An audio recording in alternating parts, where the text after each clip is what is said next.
Hey guys, welcome back to my channel. நான் உங்கள் மதுமிதா. இன்றைக்கி நம்ம பார்க்க போகிறது கரு வடகம். இது பார்த்திங்கன்னா கிராமத்துலலாம் சூப்பராக செய்வாங்க. செஞ்சு குழம்புல போட்டால் அந்த குழம்பே வேறு லெவலில் இருக்கும். வாசம் சூப்பராக இருக்கும். ஸோ இதை எப்படி நம்ம செய்கிறதுன்னு பார்க்கலாம்.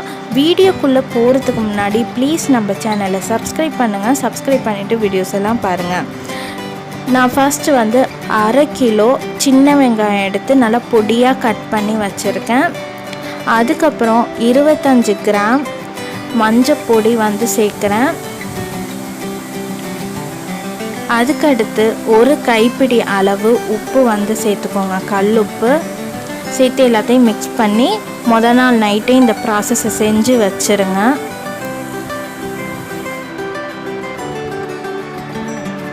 இப்போ மறுநாள் பார்த்திங்கன்னா நம்ம மிக்ஸ் பண்ணி வச்சதில் கடுகு 50 கிராம் சேர்த்துக்கணும்.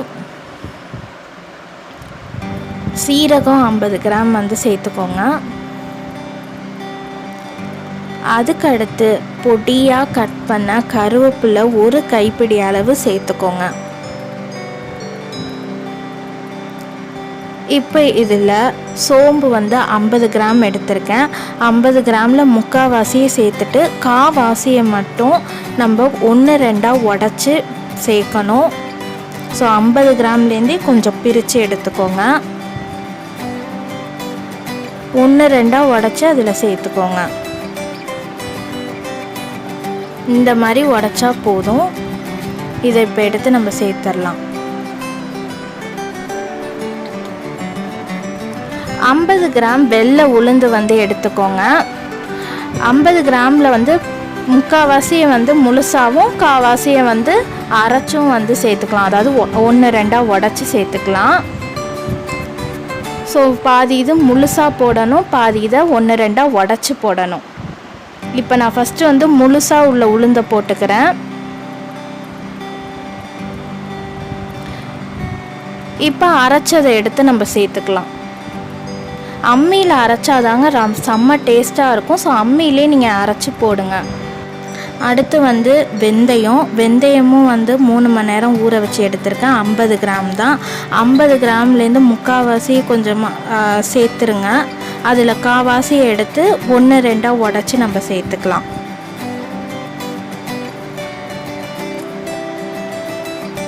ஐம்பது கிராம்லேருந்தே பிரித்து எடுத்துக்கோங்க. அடுத்து பூண்டு 50 கிராம் நான் எடுத்திருக்கேன். 50 கிராமையுமே ஃபுல்லாக அரைச்சி தான் போடணும். லைட்டாக தண்ணி விட்டு பேஸ்ட்டாக அரைச்சிக்கோங்க. அரைச்சி இந்த மாதிரி சேர்த்துக்கோங்க. சேர்த்து இது எல்லாத்தையும் ஒன்றா சேர்த்து நல்லா மிக்ஸ் பண்ணி விடுங்க. நான் சொன்ன அளவு எடுத்துக்கிட்டிங்கன்னாலே உங்களுக்கு 1 வருஷத்துலேருந்து 1.5 வருஷம் வரைக்கும் வரும். ஸோ இந்த அளவே உங்களுக்கு கரெக்டாக இருக்கும்.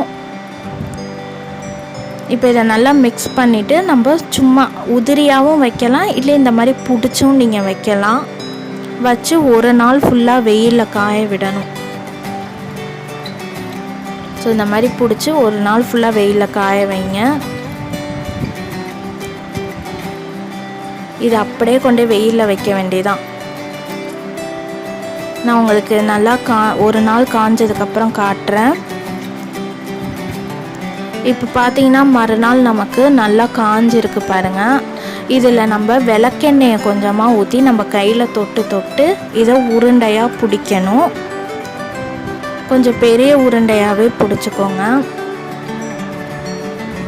இது பார்த்திங்கன்னா மீன் குழம்புக்கு, புளிக்குழம்பு, வத்த குழம்பு, பொரிச்ச குழம்பு, அப்புறம் கூட்டு இதுக்கெல்லாம் சேர்த்துப்பாங்க.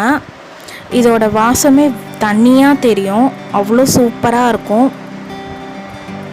இந்த மாதிரி செஞ்சு வச்சுக்கிட்டிங்கன்னா உங்களுக்கு குழம்பு எல்லாமே சூப்பராக வாசமாக நல்லா இருக்கும்.